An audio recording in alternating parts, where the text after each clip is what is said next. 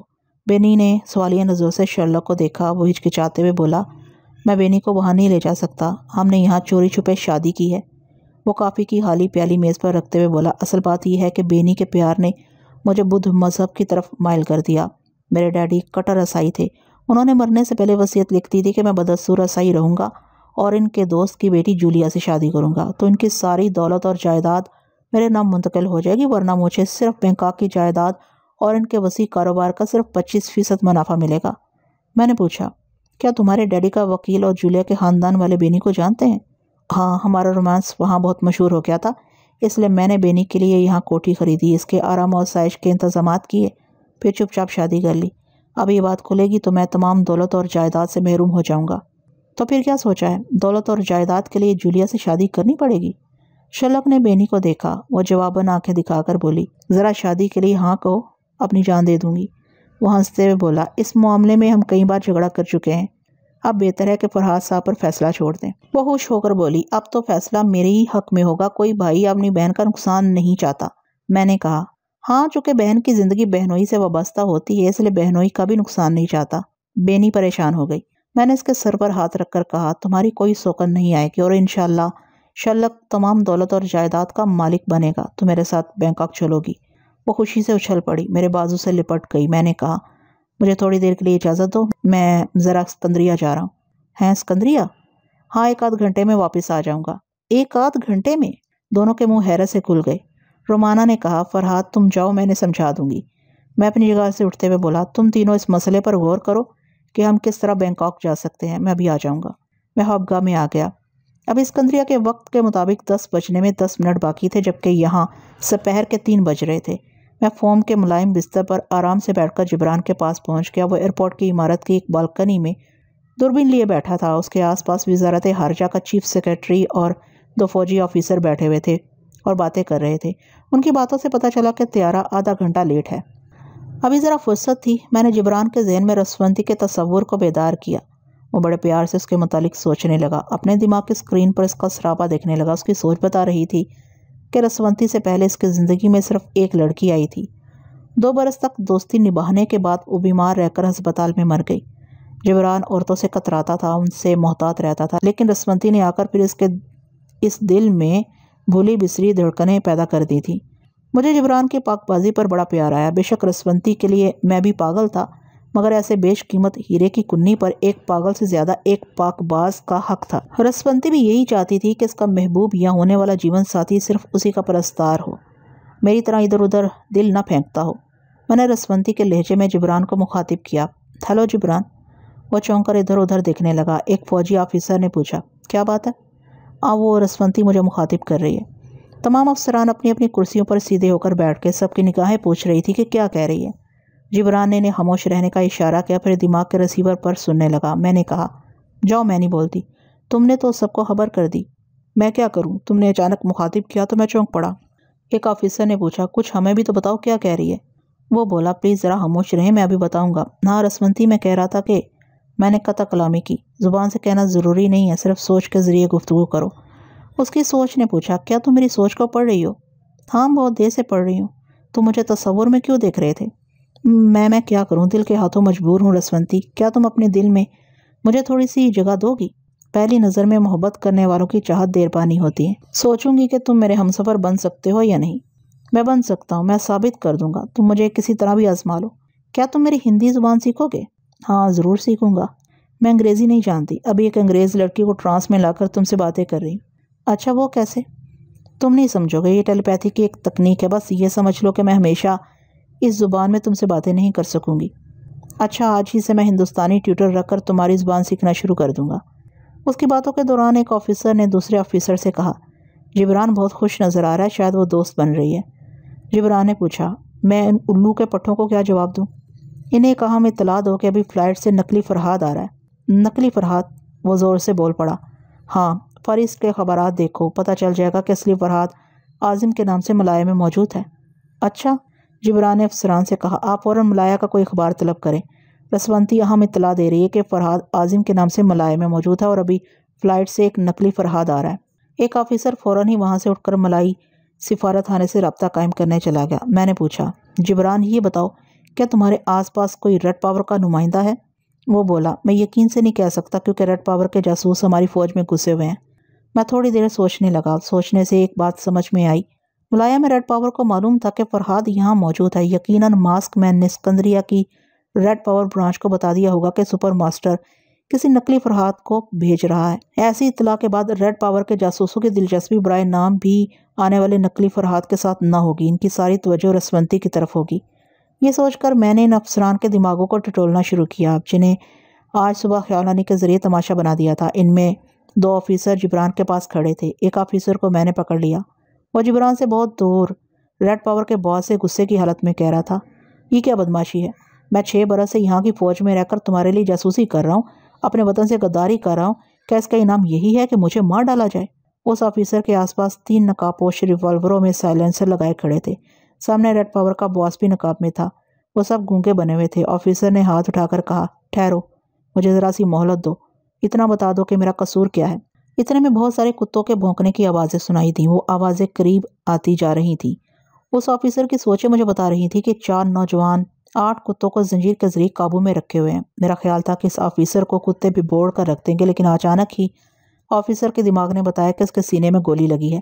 اس کے بعد وہ دماغ تاریکی میں ڈوب گیا، اس کے ساتھ ہی وہاں کا ماحول میری سوچ کی حدود سے اوجھل ہو گیا۔ میں سمجھ گیا کہ اس آفیسر کو اس لیے ہلاک کیا گیا تھا کہ میں آج صبح اس کے دماغ میں پہنچ گیا تھا۔ وہ لوگ یہی سمجھ رہے تھے کہ رسونتی اس آفیسر کے ذریعے ریڈ پاور کے دوسرے لوگوں کو ٹریپ کرے گی۔ یہی سوچ کر اس آفیسر کے دماغ کو ہمیشہ کے لیے سلا دیا گیا تھا۔ میں جبران کے پاس پہنچ گیا۔ مجھ سے کچھ پہلے طیارہ وہاں پہنچ چکا تھا۔ مسافروں کو اتارنے کے لیے سیڑھی لگائی جا رہی تھی۔ جبران نے آنکھوں سے دوربین لگائی۔ وہ سوچ رہا تھا، اب اس نقلی فرحاد سے کیا لینا ہے؟ صرف یہ دیکھنا ہے کہ سپر ماسٹر اس فرحاد کے ذریعے سونیا اور رسونتی تک کیسے پہنچنا چاہتا ہے۔ میں نے اسے مخاطب کیا، ہیلو جبران، میں ذرا دوسری معلومات کے لیے چلی گئی تھی۔ یہ بتاؤ، تمہارے انٹیلیجنس کے 3 نامور سراغرساں اس کی نگرانی کے لیے مقرر کیے گئے ہیں۔ تم فوراً سے رابطہ قائم کرو، میں چپ چاپ ان کے دماغوں تک پہنچ جاؤں گی۔ جبران نے اپنے پاس بیٹھے ہوئے آفیسر سے کہا، آپ ذرا اپنے آدمیوں سے رابطہ قائم کریں، ہمیں معلوم ہونا چاہیے کہ وہ مستعد ہیں یا نہیں۔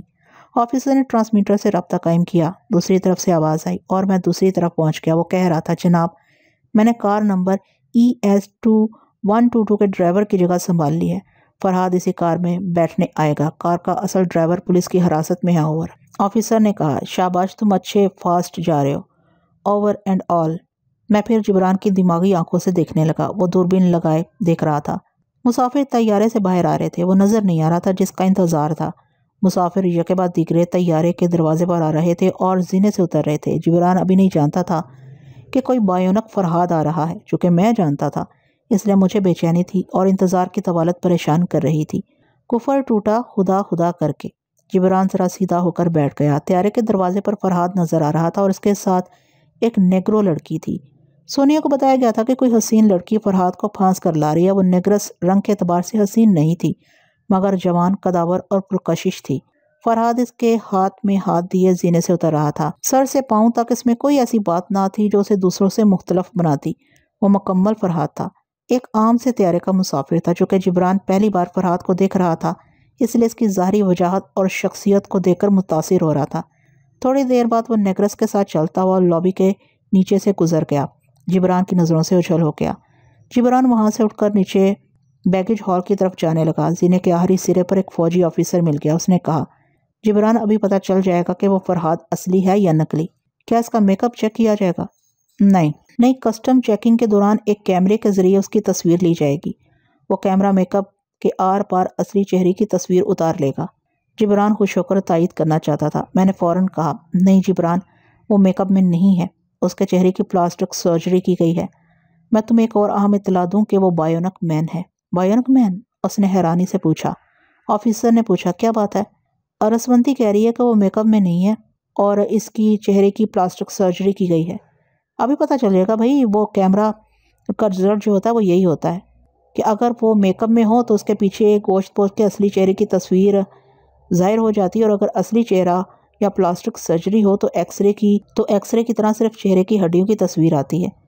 اس کی بات ختم ہوتے ہی کسٹم آفس کی طرف شور سنائی دیا۔ وہ دونوں ادھر دوڑتے چلے گئے۔ کچھ لوگ ادھر سے بھاگتے آ رہے تھے۔ بھاگنے والے ایک آفیسر نے ہانپتے ہوئے کہا، فرحاد نے تصویر اتارنے پر ہنگامہ شروع کر دیا ہے۔ اس نے کیمرے کو چھین کر اسے توڑ ڈالا ہے۔ تو فوجی جوانوں نے اسے پکڑنا چاہا مگر اس نے دونوں کی مرمت کر دی۔ مائی گاڈ، بہت اچھا فائٹر ہے۔ اپنے مد مقابل آنے والوں کو ہاتھ لگانے کا موقع تک نہیں دیا اس نے، اور 2 ہی ہاتھ میں فرش پر سلا دیا ہے۔ وہ سب تیزی سے چلتے ہوئے دفتر میں پہنچے۔ وہاں خاموشی تھی۔ کئی فوجیوں کے ہاتھوں میں اسٹین گنیں تھیں اور ان کے سامنے فرحاد نیگرس کو سینے سے لگائے کھڑا تھا۔ ایک کسٹم آفیسر نے غصے سے کہا، تم نے یہاں آتے ہی قانون کی خلاف ورزی شروع کر دی، تو ہمارے پاس زیر حراست رہو گے۔ بھیانک فرحاد نے ٹھنڈے لہجے میں کہا، جب پاسپورٹ پر میری تصویریں موجود ہیں تو پھر کیوں مجھے روکا گیا یا تصویریں کھینچنے کی کوشش کی گئی؟ میں ایک بات جانتا ہوں کہ کسی کی اجازت کے بغیر اس کی تصویر اتارنا خلاف قانون ہے۔ اگر آپ کے ملک میں یہ خلاف قانون نہیں ہے تو آپ پہلے میرے ملک کے سفیر سے اجازت حاصل کریں۔ میں بھیانک فرحاد کی باتیں سن کر حیران ہو رہا تھا، کیونکہ وہ ہو میرے لہجے اور میرے انداز میں گفتگو کر رہا تھا۔ پھر اچانک اس کی نظر جبران پر پڑی۔ وہ مسکرا کر بولا، ہلو مسٹر جبران، کیا ہم ایک دوسرے سے متعارف نہیں ہیں؟ جبران کی سمجھ میں نہیں آیا کہ ایسے وقت کیا کہنا چاہیے۔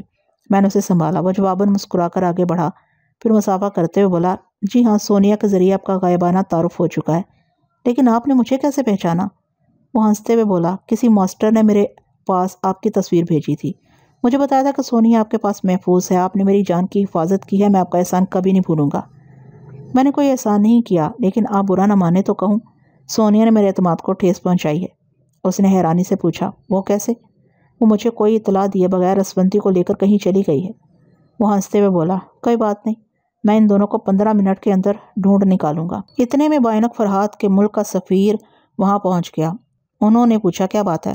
اسے بات بتائی گئی۔ سفیر نے کہا، آپ خود عقل سے سوچیں کہ میرے ملک کے ایک سیاح کو وہاں پریشان کیا گیا، اسے مجبور کیا گیا کہ وہ اپنے تحفظ کے لیے آپ کے آدمیوں پر ہاتھ اٹھائے۔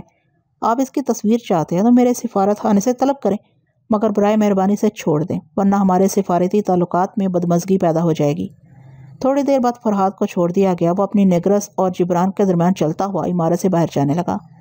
ایسے وقت میں نے خیال خانی کے ذریعے اس کی سوچ کو گرفت میں لیا، پھر خود ہی احمق بن گیا، کیونکہ بھیانک فرحاد کی آواز، انداز اور لہجہ سب میری طرح تھا۔ میں اس لہجے کو گرفت میں لے کر خود اپنے دماغ کی سوچ تک واپس آ گیا۔ میرے اس کے دماغ میں زمین و آسمان کا فرق ہوگا، صرف لہجے کی یکسانیت نے مجھے میری طرف پہنچا دیا تھا۔ ایک اہم نقطہ اور ہے، وہ لہجہ اس کی سوچ تک بھی پہنچا سکتا تھا، یعنی میں بیک وقت اپنی اور اس کی سوچ پڑھ سکتا تھا، لیکن ادھر سناٹا رہا، جیسے اس نے اپنے دماغ کے دروازے کو مقفل کر دیا ہو۔ پھر اس کی سوچ سنائی دی۔ وہ جبران سے کہہ رہا تھا، مسٹر جبران، رسونتی میرے خیالات پڑھنے کی کوشش کر رہی ہے، مگر افسوس بیچاری نہیں پڑھ سکے گی، بہتر ہے وہ تمہارے ذریعے میری باتیں سنتی رہے۔ میں نے پھر اس کی سوچ کو گرفت میں لیا۔ چشم و زون میں اس کا دماغ مقفل ہو جاتا تھا۔ میں پھر اپنی جگہ واپس آ گیا تھا۔ مجبوراً میں نے جبران ہی کا سہارا لیا۔ اس کی سوچ کے ذریعے اس فرحاد کو دیکھتا رہا۔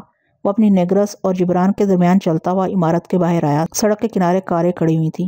اچانک وہ فرحاد اپنے دائیں بائیں نیگرس اور جبران کے بازو تھام کر کھڑا ہو گیا۔ اس کا انداز ایسا تھا جیسے شیر نے شکاری کی آہٹ سن لی ہو۔ ایک کار تیز رفتاری سے گزرتی جا رہی تھی۔ بھیانک فرحاد کی سماعت اور بصارت بھی یقینی کی حد تک حیرت انگیز تھی۔ اس نے نیگرس اور جبران کو دو طرف زور کا دھکا دیا۔ اسی لمحے گزرنے والی کار کی کھڑکی سے تڑا تڑ فائرنگ ہوئی۔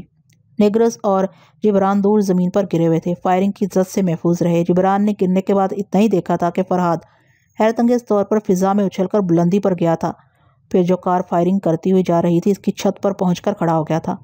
اس ناگہانی فائرنگ سے بھگدڑ مچ گئی تھی۔ دیکھتے ہی دیکھتے راستہ ویران ہو گیا تھا۔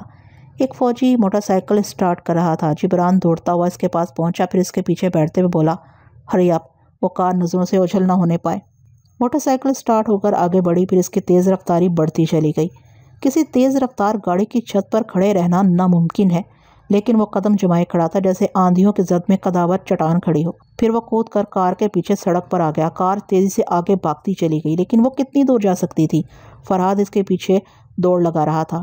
25 میل، 30 میل، 40 میل، پھر 50 میل فی گھنٹے کی رفتار سے دوڑتا چلا جا رہا تھا۔ جبران کے ہوش گم تھے۔ اب اسے یقین ہو گیا تھا کہ اس کے سامنے بھیانک فرحاد دوڑ لگا رہا ہے۔ پھر جبران نے دیکھا وہ کار کے پچھلے حصے کو پکڑ کر اسے روک رہا تھا۔ پختہ سڑک پر اس کے جوتوں کے تلے سرر سرر گھستے جا رہے تھے۔ جیسے جوتوں سے بریک لگا رہا ہو۔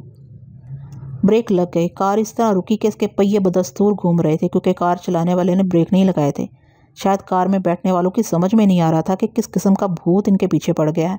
اس سے پہلے وہ گاڑی سے نکل کر اس پر فائرنگ کرتے اس نے کار کے پچھلے حصے کو دونوں ہاتھوں سے اوپر اٹھا دیا، اوپر اور اوپر، حتیٰ کہ کار دوسری طرف الٹ گئی۔ اندر سے چیخو پکار سنائی دی۔ الٹی ہوئی کار سے دروازہ کھول کر جو پہلے باہر نکلا اس کے منہ پر بائونک فلائنگ کک لگی۔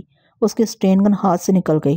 دوسرے کو باہر نکلنے میں ذرا وقت لگا۔ جب وہ باہر نکلے تو ان کی ٹانگوں پر فائرنگ شروع ہو گئی تاکہ وہ جلد نہ مر سکیں، اگر زندہ بھی رہیں تو اپاہج بن کر۔ فوجی نے گاڑی کے انجن کو بند کرتے ہوئے کہا، مسٹر فرحات، آپ قانون کو ہاتھ میں نہ لیں، انہیں قتل نہ کریں، میں انہیں عدالت تک پہنچاؤں گا۔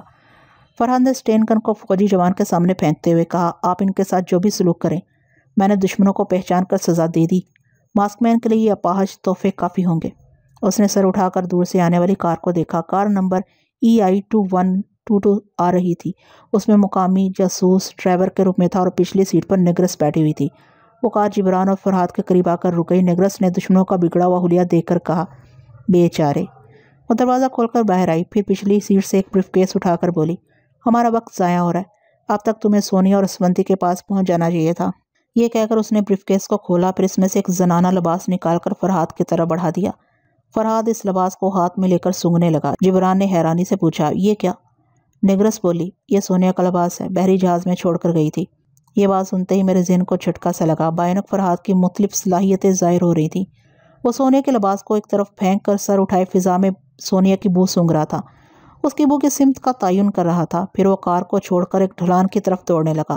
اسی وقت مجھے خیال آیا کہ ریڈ پاور کے نقاب پوش باس کے سامنے بھی کتے لائے گئے تھے۔ سونیا اپنا لباس رومانیہ میں بھی چھوڑ آئی ہوگی اور وہ لباس ان کتوں کی رہنمائی کرے گا۔